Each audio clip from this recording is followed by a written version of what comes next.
Melchizedek, real quickly, he is not Jesus, if that's what you're asking me.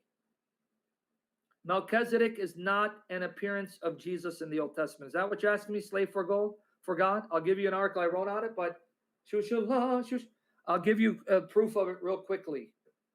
Is that what you're asking me? Is Melchizedek? Okay. Hebrews 7, verse 3 and verse 15. Hebrews 7, verse 3 and verse 15. Sargon went to Iraq. He's visiting Iraq because this guy's got no question. All right, slave, listen to this. Hebrews 7, 3 and 15. Without father, without mother, without genealogy, having neither beginning of days nor end of life, but made like the Son of God, remains a priest continually. And now speaking of Jesus, and it is yet far more evident if in the likeness of Melchizedek there arises another priest. So it says Melchizedek is made like Jesus and Jesus is like Melchizedek.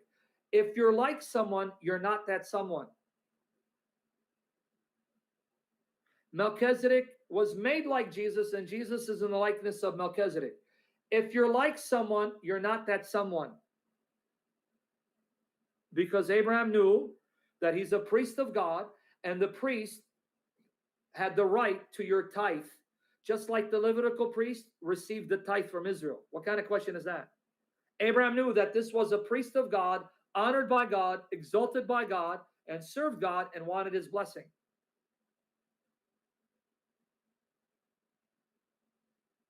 All right? So slave, did you get your answer? No, I can't talk about Jesus going to hell right now. It's going to take too long.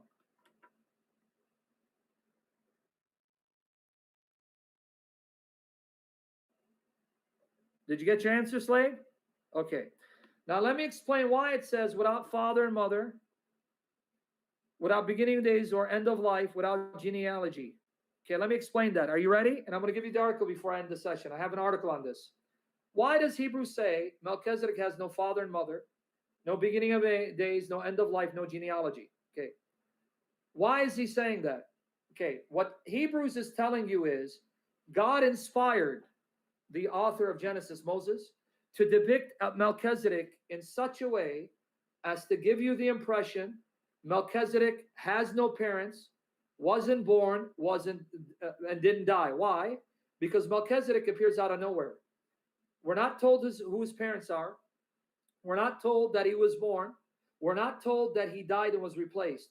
He appears out of nowhere, and he's so great, Abraham recognizes his greatness, that this man is truly a priest of God, anointed by God, and I need to be blessed of him.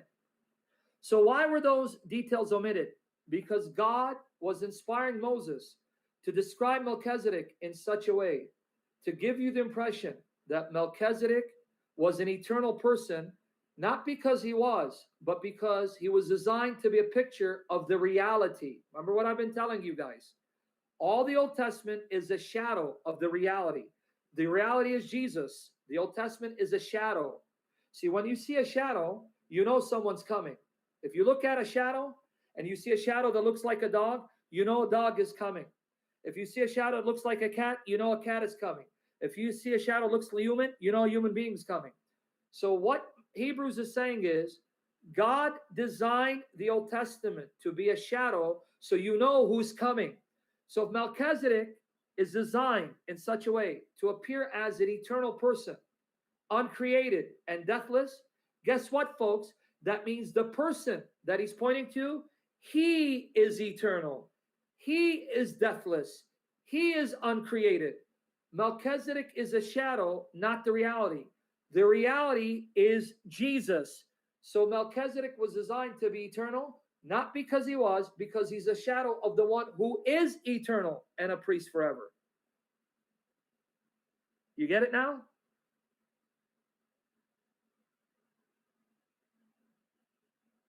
Everything went smooth, but I'm not still completely free, Duncan. Keep praying for my miracle. Is it making sense now? Enoch is simply taking Daniel 7 and running with it and bringing out the theological import implications of Daniel 7, which Jesus fulfills perfectly. Okay, I want everyone to get this point. Now let me tell you how an amazing picture Melchizedek is of Jesus. Hebrews 7, 1-3 tells you. Melchizedek means my king is righteous, or the king of righteousness. Melchizedek, Zadok.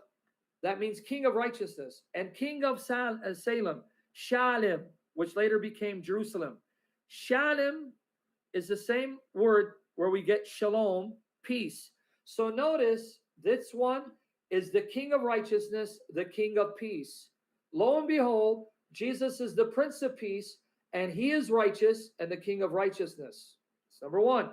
Number two, when Melchizedek meets Abraham and his 318 men, he brings bread and wine and eats with them bread and wine. What did Jesus do? Broke bread and gave wine as the Eucharist, celebrating his death for our sins. Do you think that's a coincidence?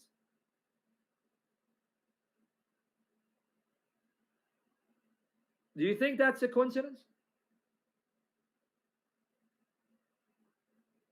Genesis 14, 18 to 20. Melchizedek, meaning king of righteousness.